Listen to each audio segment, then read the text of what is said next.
And hello, everyone, and welcome to our Energy Careers and Leadership webinar series. Today is episode number 5 out of 6, so we're moving ahead. My name is Alan Rossiter. I am Executive Director, External Relations and Educational Program Development for UH Energy. Next slide, please. And I am your host for the series. Next slide, please. So, as I mentioned, today is webinar number 5, and one more webinar will follow this one. For today, we are very pleased to have Dr. Sindhu Balan joining us.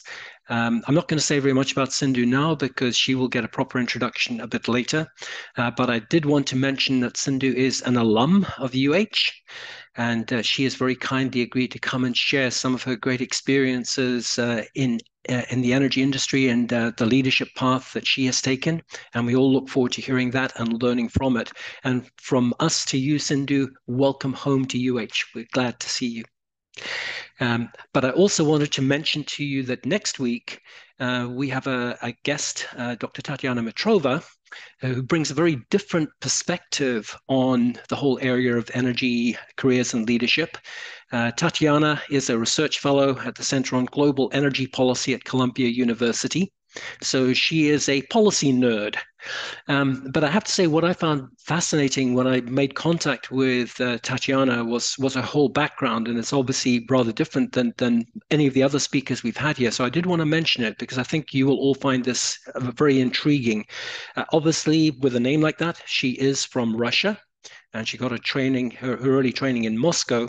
And if you look at her resume, and I'm going to put the link when I get a chance to get into the chat, the resume is in our webinar series webpage. And it's a very intriguing resume, but one of the things that she lists there is head of research in the oil and gas department in the Energy Research Institute of the Russian Academy of Sciences.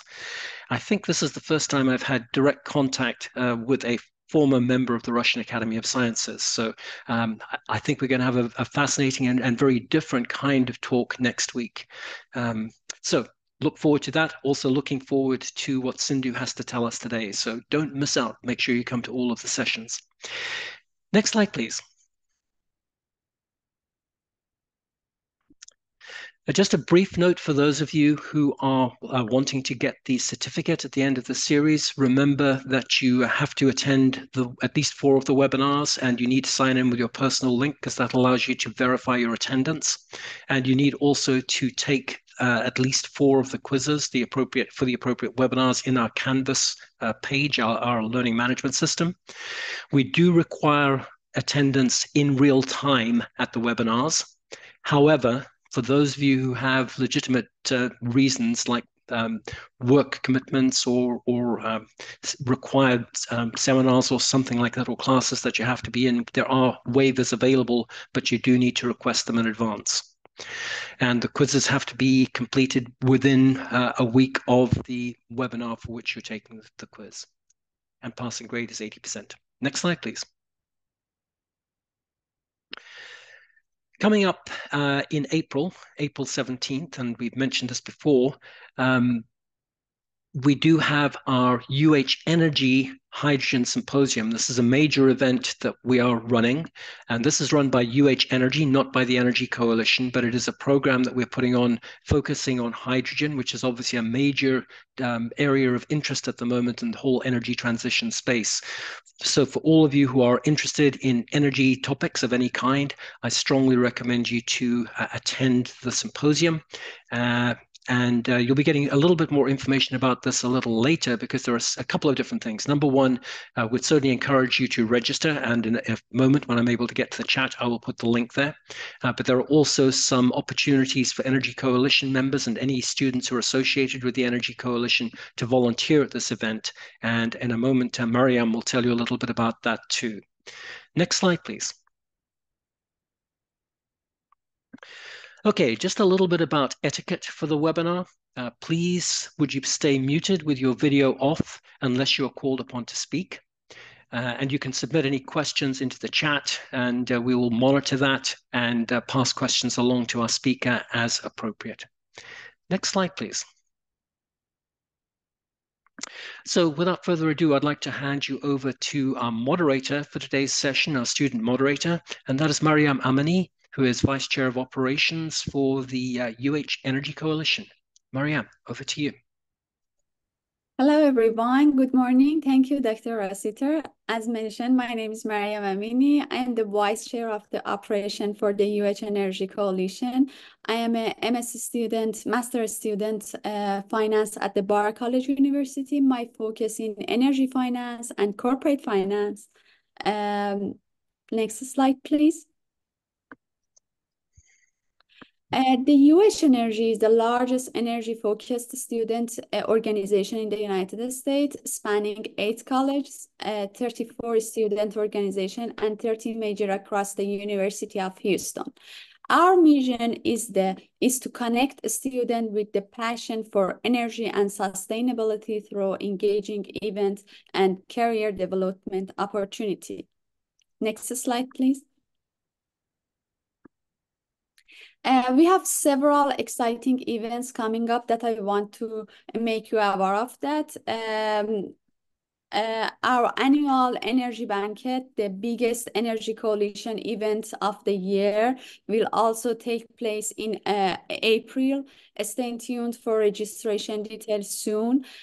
We are hosting the Gulf Coast Hydrogen Ecosystem Symposium on the 17th of April that Dr. Allen said that this is the UH Energy event, and Energy Coalition helped to have the volunteer.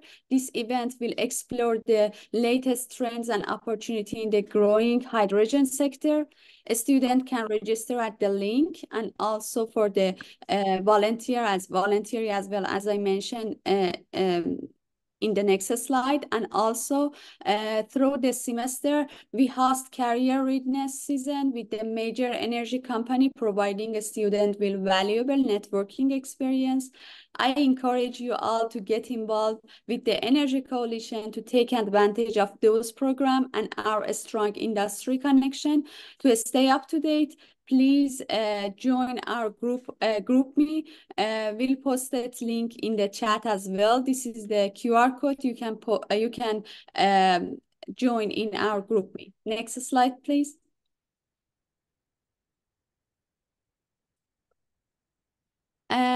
Please register as a volunteer for the Hydrogen Symposium. We need some volunteer. If you are an Energy Coalition member, you can sign up as a volunteer. We send it the link. This is the Gulf Coast Hydrogen Ecosystem Symposium in the 17th of April. We have 4 tracks: technology, business, policy and regulatory, safety, and community engagement. You can sign up, and if you have any question, you can reach out to me or any officer of the Energy Coalition. We can answer each question you have. Next slide, please. Now, it is my pleasure to introduce today's distinguished speaker, Sindhu Balan. She's an investment principal in the Chevron Technology Venture, and she's the alumni of the UH Go Cooks. And with that, I'll turn it over to the Sindhu. Thanks, Mariam. Very good morning to all of you. It is a pleasure and an honor to be here. And just a correction, Alan and Mariam, I like to be called a double alum. Both my PhD and MBA are from UH. So double course. Cool. Excellent. Okay. So thank you very much for having me here and for your kind words, both Mariam and Alan. So Alan, where do I start? I was thinking about it, and about my journey and where I got to be and my current state. And maybe I should start when I was sitting under that apple tree and hoping that an apple would fall and that I would, have this vision of where I should go and what my career should look like. But as we all know, the apple seldom falls, and the day it did fall, it made history. And we all know about that great guy who, learned a lot from that apple falling from the apple tree. And the other reason why an apple could not fall on my head is because I was in India in hot and humid Mumbai and there are no apple trees there. But but in the event that, that such an apple does fall on your head or on the ground near you, how are we positioned to be prepared to grab those opportunities that come our way? As you all know, life happens, and most of us have not, put strategy tables or storyboards together and have, mapped out the whole value chain for our careers. But the important thing is that as you're going through your college, your first jobs, or even as you're going through different life events, try to get some learnings, try to, look at what the opportunities are and how you could leverage those learnings or the network or the people around you to get the information to position you where you need to be so that you can get to that career stage or that whatever it is that you're aiming for in life. For one example that I often think about is the discovery of penicillin, right? Alexander Fleming discovered penicillin, and it is often said that it is serendipity. But just think about it, right? Alexander Fleming was not walking by the street or was not, working on some project that had no relevance. He was actually working with in the lab with microorganisms, and he discovered penicillin. So what is important is that you understand there are different pathways and parallel thinking and nonlinear thinking that can get you to a state that you need to be. We should not be completely focused on one functional discipline or one solution or one path. There are several different paths. For example, today we are talking about energy transition and energy as a career.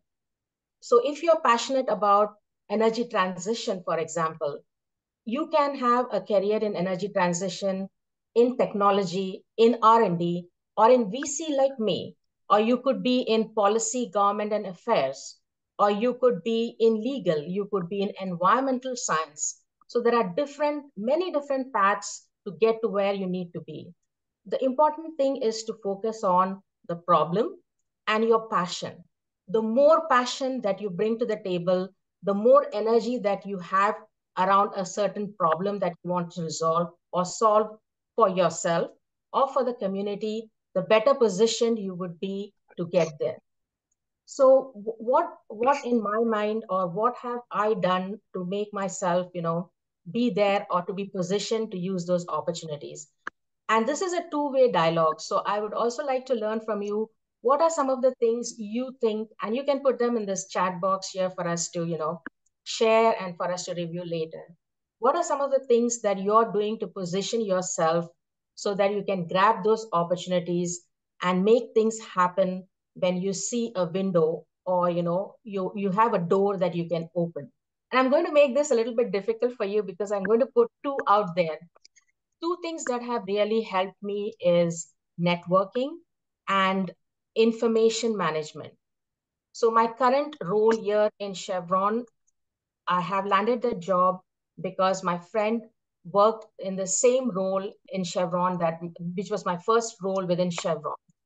And he let me know that he was going to move on and that there would be an opportunity. So that was purely a networking opportunity. And this is how I landed my job in Chevron. The second is information management.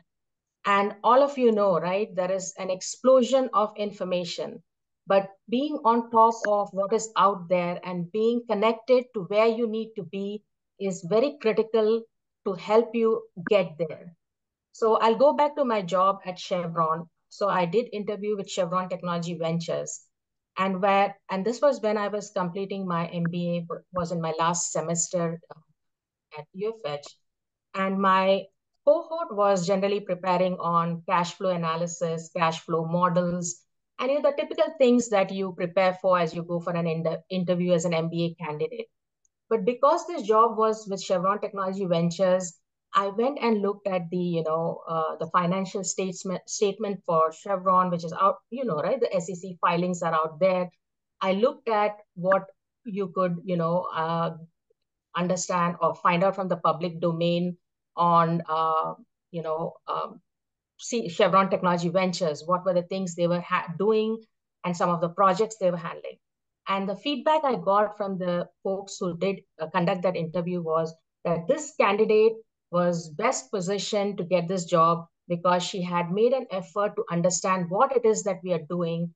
And she had a good handle, even before she joined the organization, on what her role would look like and what some of the gaps and opportunities were. So let's see what folks have posted here.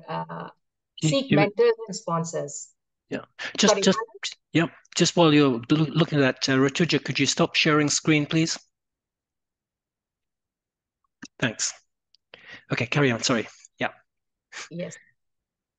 Do you want to go ahead and yeah. Okay. Excellent. That is a good point. So, Derek, you had that interning at an energy focused company, right? So when I was at the intersect, I completed my PhD and I was not sure what I would like to do. There were two options that I was considering. For sure, I knew that I did not want to continue in pure R&D, and I wanted to do something that was at the intersect of technology and commercial. But when you are, working on your thesis, you're so internally focused and you do not have the bandwidth to understand what is going on around you. So I did a short stint with a patent law firm because one of the options that I was thinking about was to be a patent attorney. And I worked there, Derek, I worked there for a year and quickly found out that that was not what I was looking for. I wanted to do something that was more commercial or would position me for a commercial job. And that's when, speaking to some folks, coming back to my UH mentors, and I do see that being a mentor, seeking mentors, but I would also add, be a mentor yourself, share what you have that you can share with the community. The more you share, the more you learn. At least that has been my experience thus far. So after talking to my mentors, I quickly realized that instead of law school, what I really was looking for or needed more exposure to was business and commercialization skills. So I came back to UFH and, enrolled in the MBA program. And lo and behold, before my last semester, I landed a job with Chevron Technology Ventures. So all these these aspects of networking, of having mentors, of going out there and getting some field experience are all good examples of how you can position yourself and be ready, right? Because it's not always that these opportunities will come knocking at your door, but at the same time, please do not knock yourself down. It is easy, it is good to knock on those doors, but if you miss an opportunity, move on. Do not knock yourself down. You are all working hard. You're doing the best you can. And there are going to be other opportunities. Just move on. But one thing I would say is don't repeat. If there was a mistake or a gap, please don't repeat that. Then that is not a good thing, right? So in your, I don't know what you do. I do journaling. And in that, you can jot down what is the lesson that you learned. Make sure that you do not forget that, right? And always show up on time, be present. Those are two important things. Being present is something that I learned from my dad. He always, when I would say that, oh, I have a tummy ache, I don't want to go to school, he would at least ask me like 3 questions. So being present was very important for my dad, and that was a learning from him that I still carry to date. Sometimes, you may not be fully prepared, and there are circumstances that, you cannot overcome them, and you have to show up without being fully prepared. That is okay. Make sure everyone who is present understands that. And maybe there is some feedback, right? Which is constructive feedback that you were not present and you did not come prepared to the meeting. It is okay, but it is important to be there for your team and show up for your team, show solidarity, be a team player. Anything else that I have made? Yes. If you're a technical person, get involved in non-technical aspects of the work, get involved in the community. And if you're not able to get a leadership opportunity within your organization, go outside your organization, right? There are nonprofit organizations. Go back to your school. There might be opportunities there to participate on a board of an organization, to be a volunteer elsewhere, and take a leadership position, participate in your local food bank. These are all leadership opportunities that you can also look at to develop those skills, and that you can also showcase or highlight in your resume as a leadership skill that you have learned along your journey. Yes, Derek, once again. So Derek starts the comment, and then I think is probably here the last comment here. Or maybe let's keep this going, but I think we should move on from here. And I think this is a good segue into what I wanted to start with. Before we go back to where this all started, I would like to talk about my current state. And as you're all looking at opportunities in the energy space and for leadership opportunities, I thought it would be interesting for all of us to learn a little bit more about venture capital. So my current state here is as a venture capital investor with Chevron Technology Ventures. And as an investor, I invest out of what is called as the Future Energy Fund within Chevron Technology Ventures. We also have a core fund, which, as the name suggests, invests in technologies that support our core business, which is more traditional oil and gas business, to reduce carbon intensity, to improve process efficiency, and also a whole lot, as you can all imagine, in digitalization and automation, as Chevron is going through the digitalization journey. But as I mentioned, I'm with the Future Energy Fund. And as an investor, our scope within this fund is to invest in areas that span industrial macro decarbonization, that is carbon capture and utilization. I know some of the folks here may not be familiar with these terms, but here is an opportunity. Go and Google these things up and find out what it is, right? Because we are all moving to this journey, along this journey towards energy transition.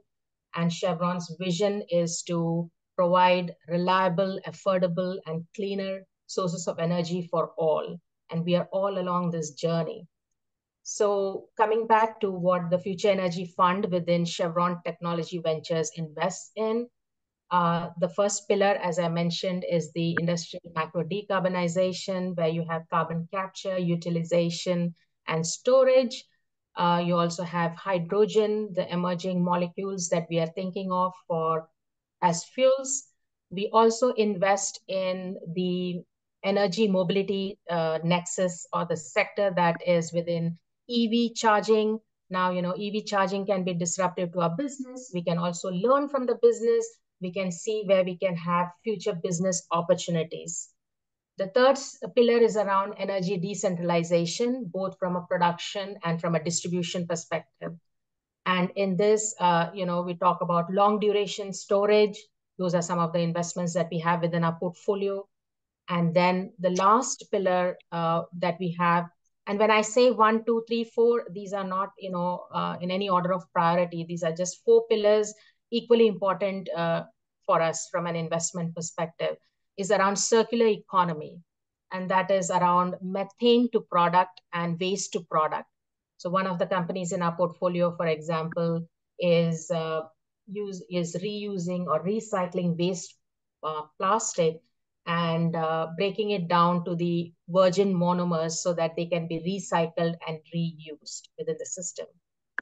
Between the core fund and the future fund, we have about 150 plus companies in the portfolio. And when we talk about Chevron Technology Ventures, what I would classify us is as a corporate venture capital. And that is different in many ways from a purely financial, or the independent VCs that you're aware of. Now, for a corporate venture capital fund, most corporate venture capital funds, the main investor or the platform is this huge corporation, right? For Chevron Technology Ventures, it is Chevron. And the fund or the money comes from the balance sheet. So we don't have to go externally and raise funds. So the funding that we have is from our balance sheet, and we invest from these funds. So the core fund, for example, is on their 7th or 8th fund now, and the Future Energy Fund is on their 2nd fund, and very shortly we'll announce our 3rd fund as well in this, journey towards climate tech and energy transition. Now, for a financial VC, they need to go out and they need to raise funds. And then if you invest in that fund, you are a limited partner, right? So as I mentioned, we do invest through our balance sheet and we invest directly into these startup companies. But Chevron Technology Ventures is also an LP or a limited partner in some of these other financial funds. A good example is Emerald Technology Ventures based in Europe.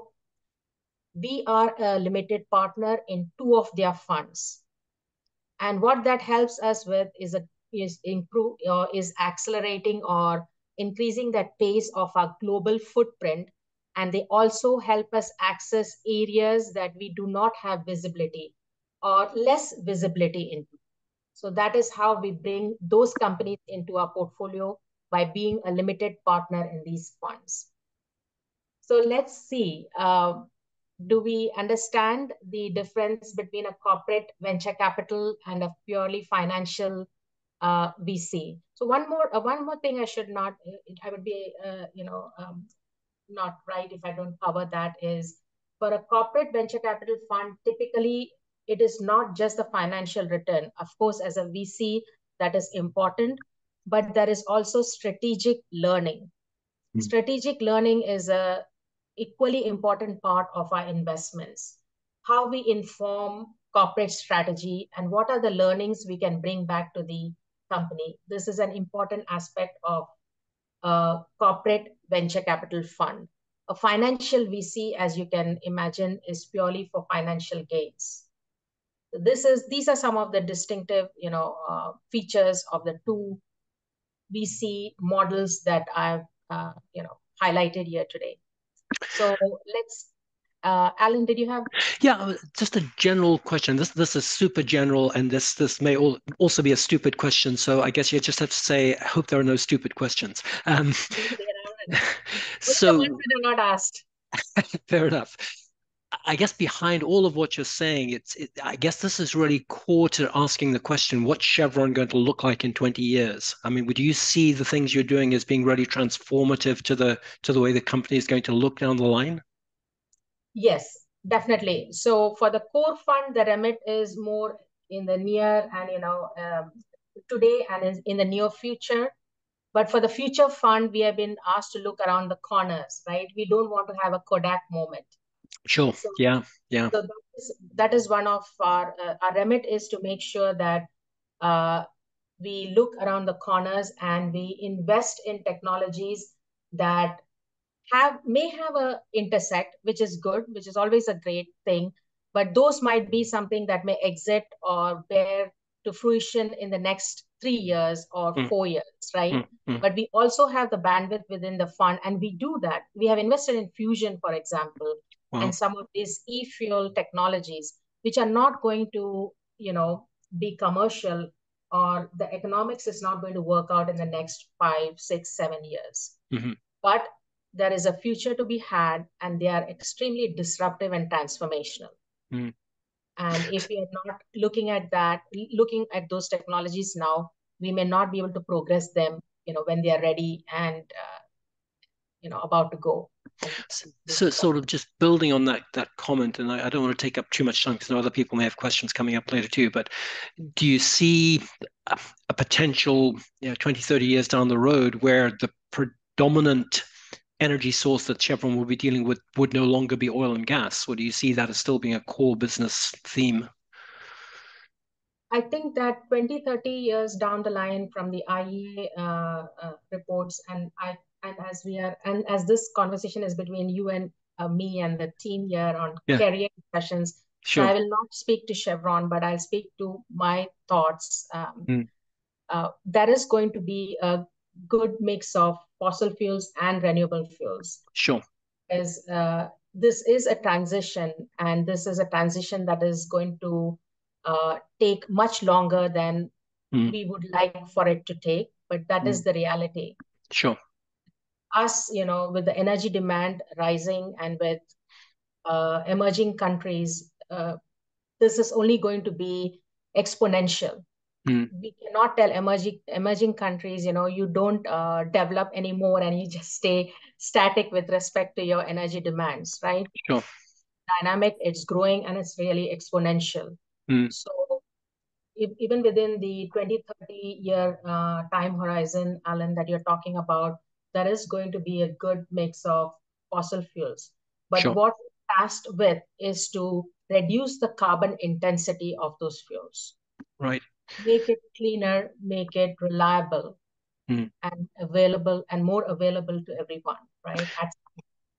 Yeah, I think the question in the chat there that Daniel just added perhaps sort of ties in with what we were saying. It says here, what do you say? Would you say CTV's main funding focus would be on lower carbon tech? Essentially, that's really what you're saying, is that's your main focus, right? Yes. So it is, the main focus is on, Daniel, the CTV's main funding focus, I would say, is on lower carbon tech. But as I mentioned, the core fund, right? We are also focusing on automation and digitalization. But as you can imagine, Daniel, as we reduce, the number of steps in various various operations that we have, as we move towards digitalization, you save time is money and energy, right? The lower energy consumption that you have, you will reduce carbon intensity, and thereby ultimately that goal is to reduce carbon footprint, to reduce carbon intensity. But for the future energy fund, we are also looking at intersects within the energy transition journey. So it may not look like a carbon capture or a carbon utilization story. It may be a new battery technology, for example, right? A new chemistry for batteries. And to your point, that is ultimately leading to decarbonization, but not in the sense that it is not a technology that is utilizing carbon or reducing, or helping you sequester or store carbon, but it is an adjacency that is ultimately driving towards lower carbon. I hope that answers your question, Daniel.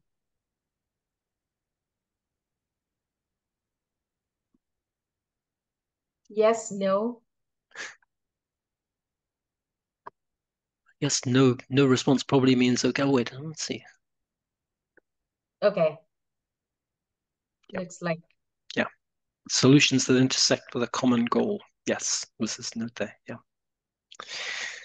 Okay, I think nice seeing that you're on this chat as well. Thanks for attending. Any other questions? But I do wanted to point out, and see if do you accept applications from Star? Of course we do. Of course we do.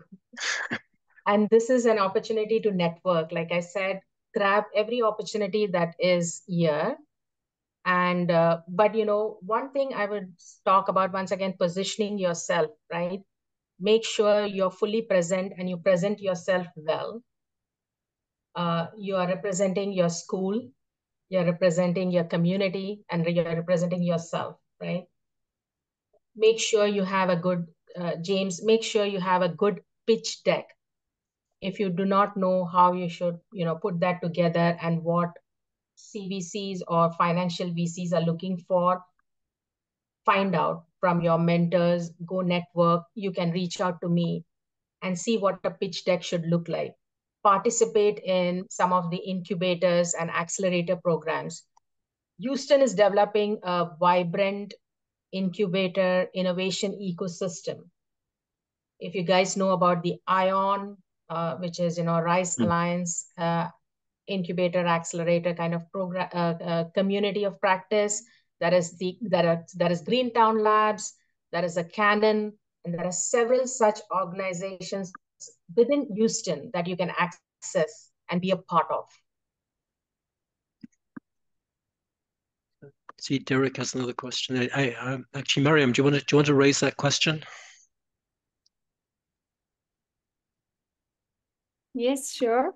Are there particular fossil fuels such as LNG or propane that are more promising in the future alongside renewable energy source in the future?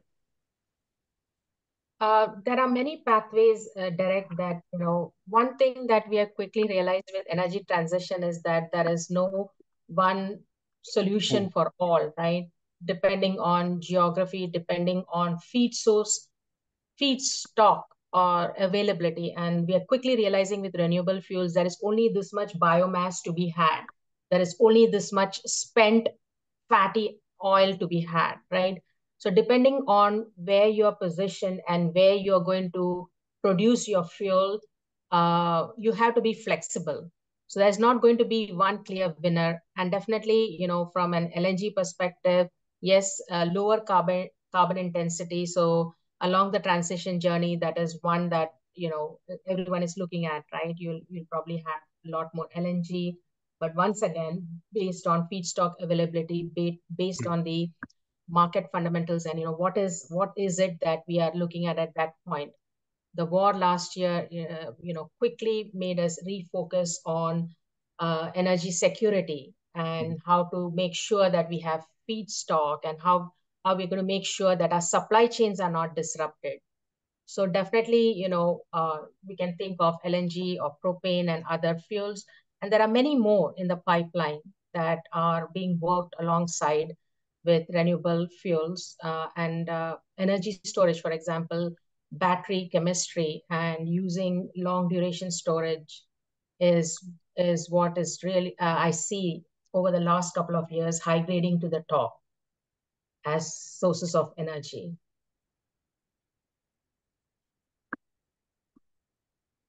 Any other questions?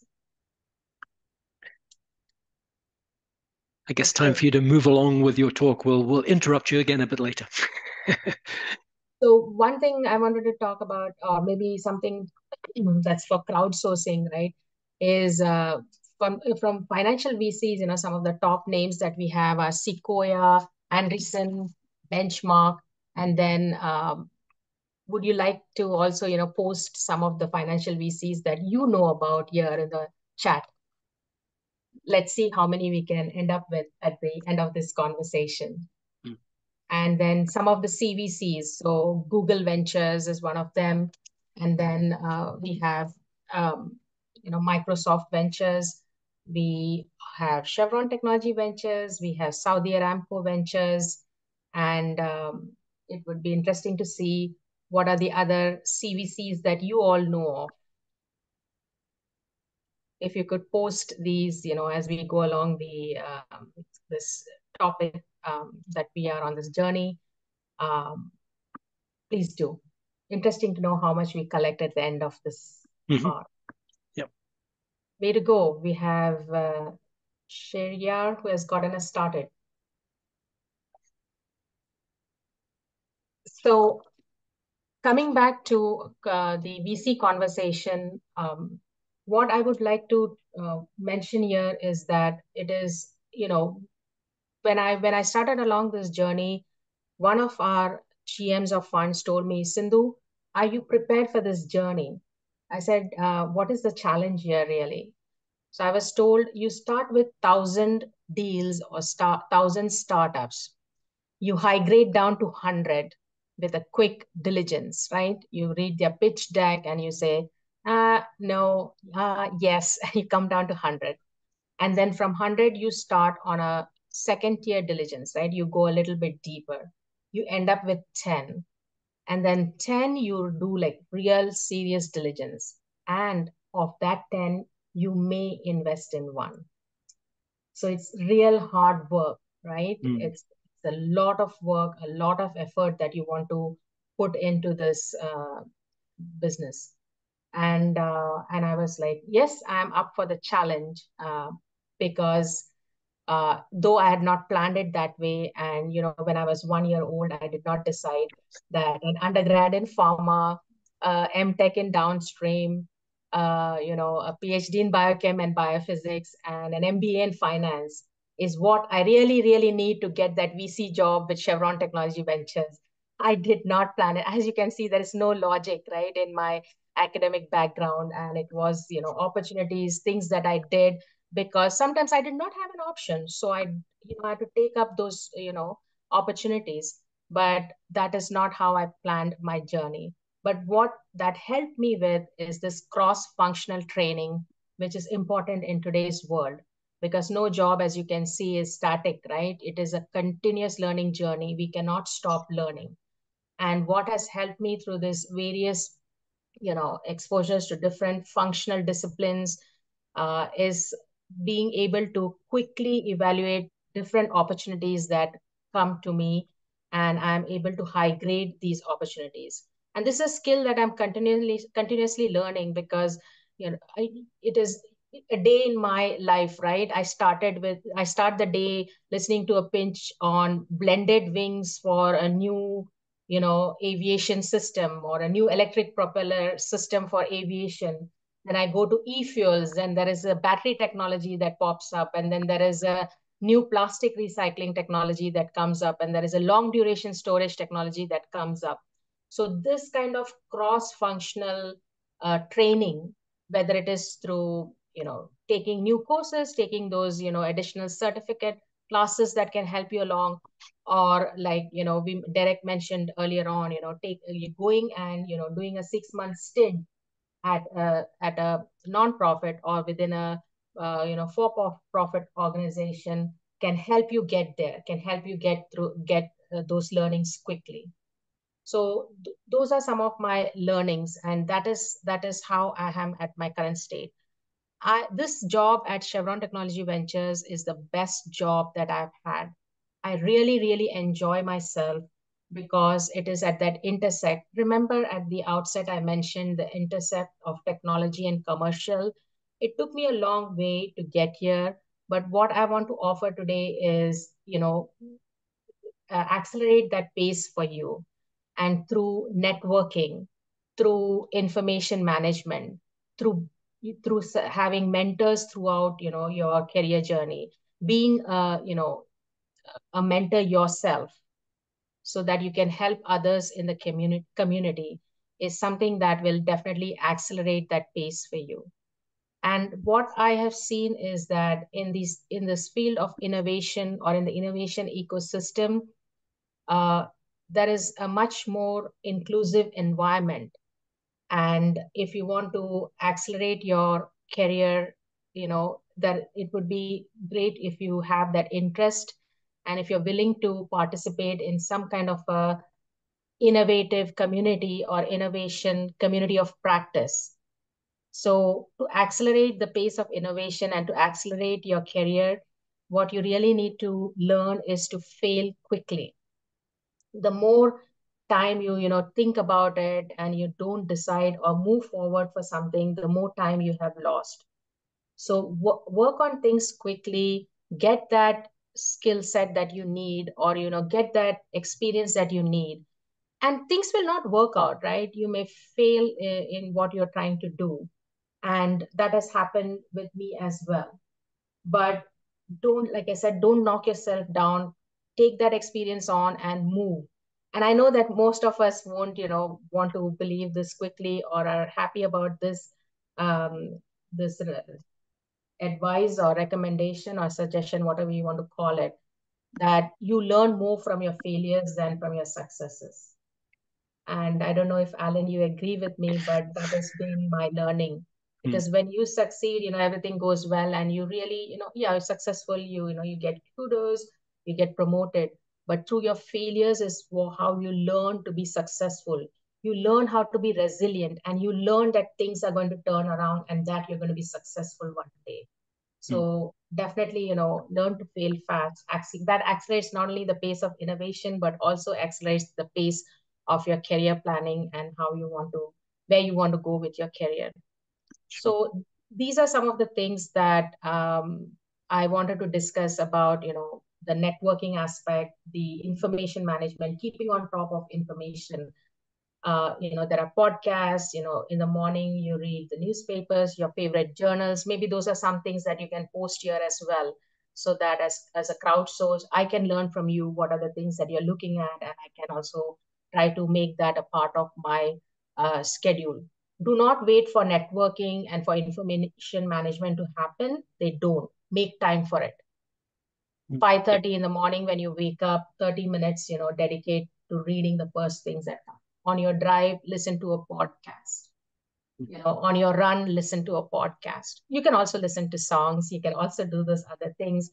But what I'm just trying to say is you have to make an effort and time for them. They do not happen automatically. And do you also look to other leaders out there and see what they've done?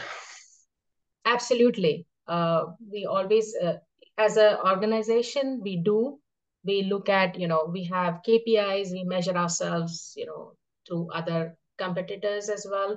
But I'm thinking, Alan, you're talking more about a mentor or, their leadership skills and behaviors, right? Yeah, or other people who've been successful, like the big Right. Zuckerbergs and people like Yes. that. And so, Yeah.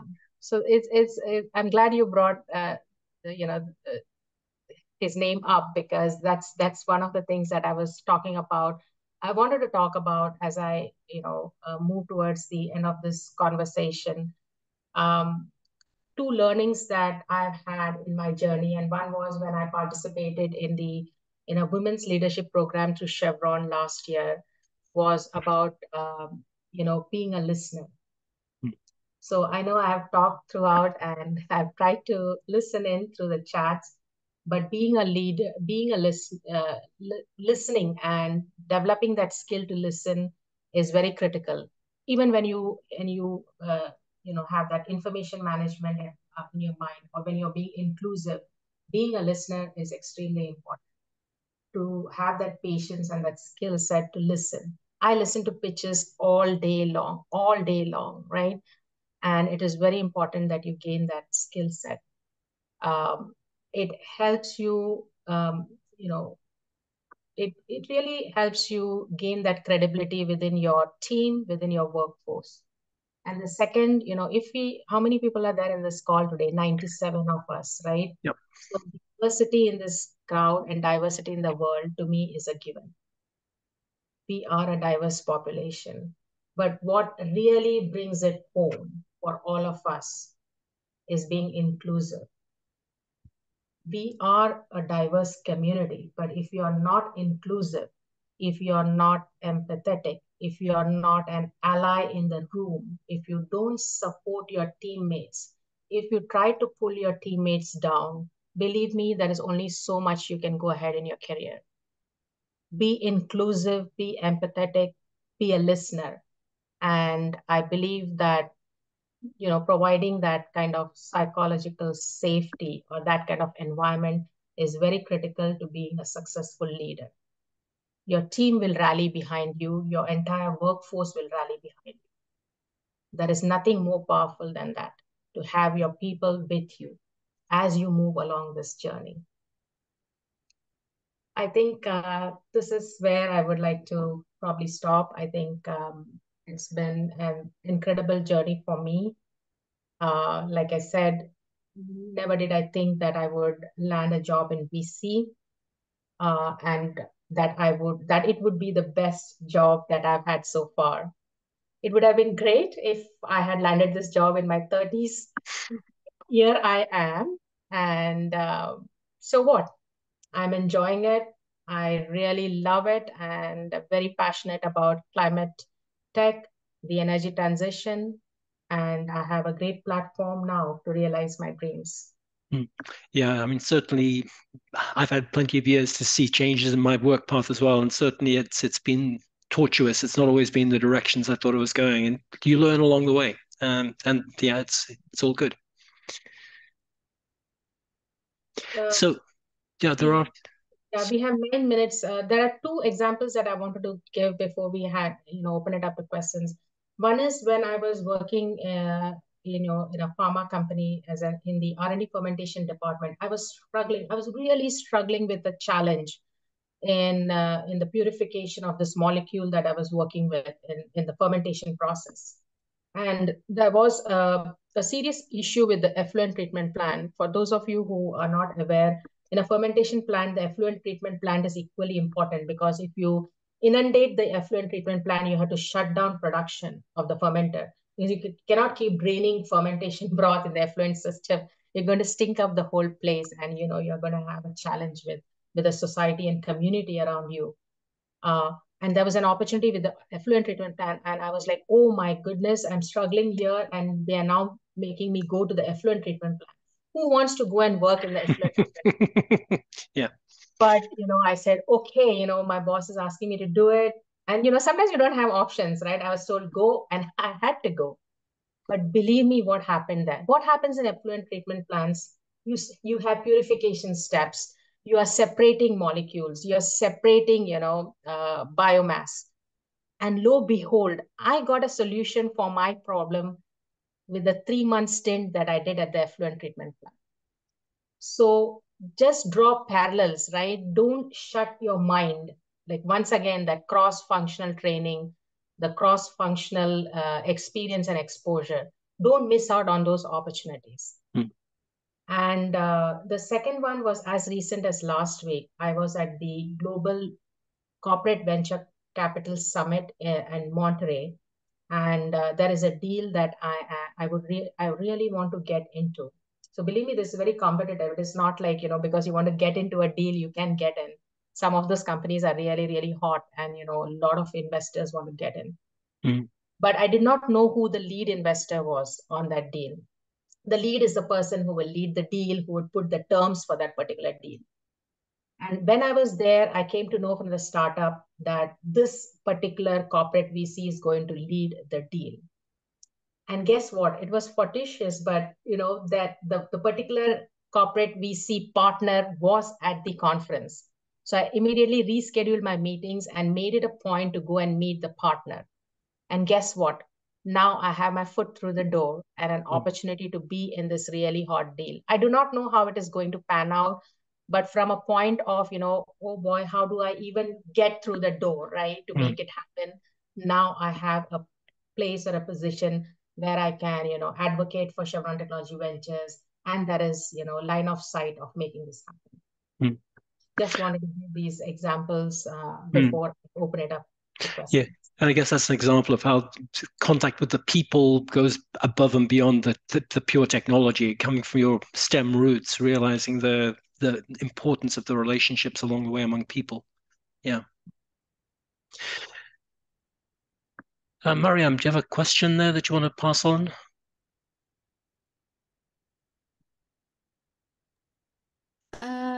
Yes, I just want to some specific question in the chat as well. Can you please share your favorite and a specific book and podcast? Yes, there are a lot of podcasts out there on climate initiatives. I do not know, Erica, it depends on what your interest is, right?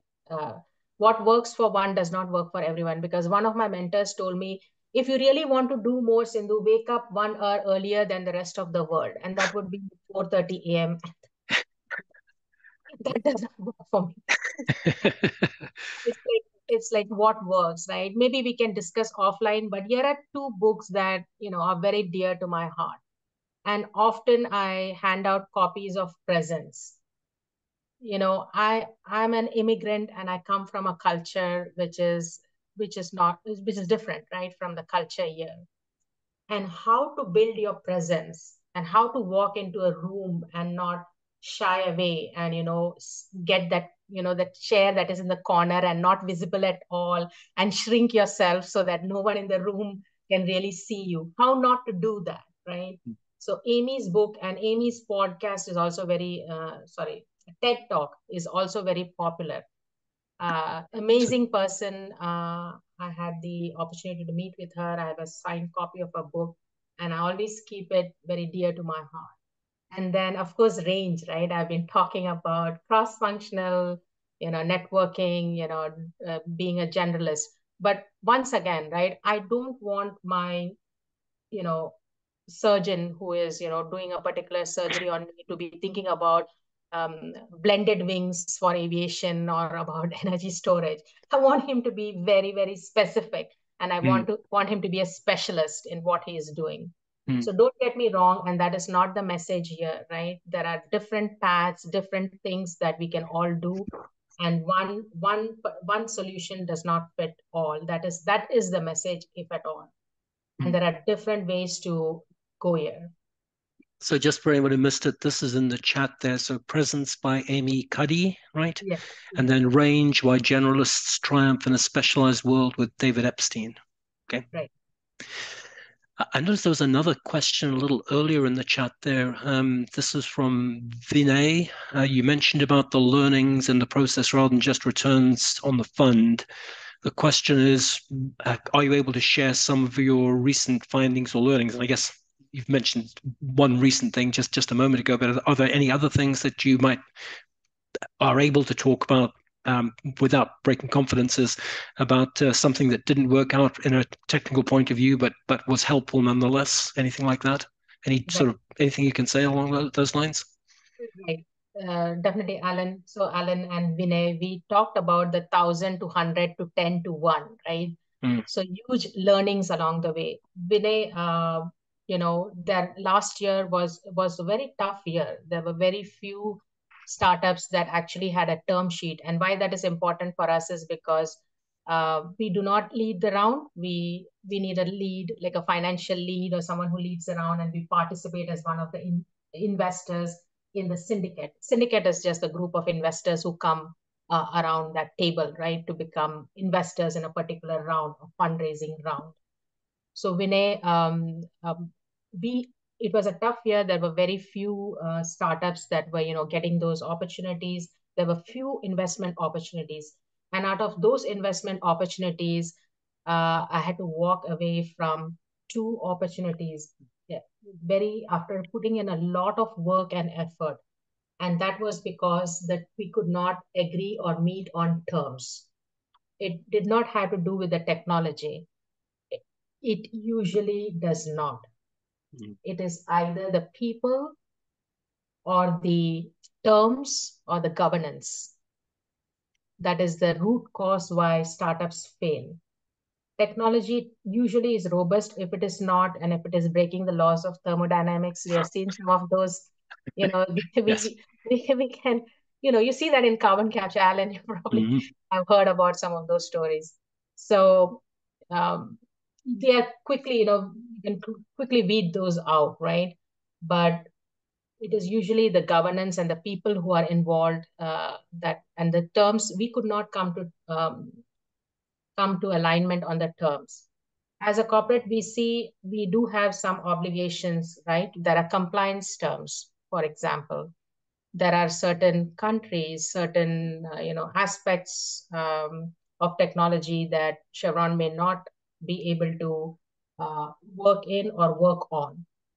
So in those aspects, we need to make sure that there are protective terms within the deal documents that protect Chevron as a whole.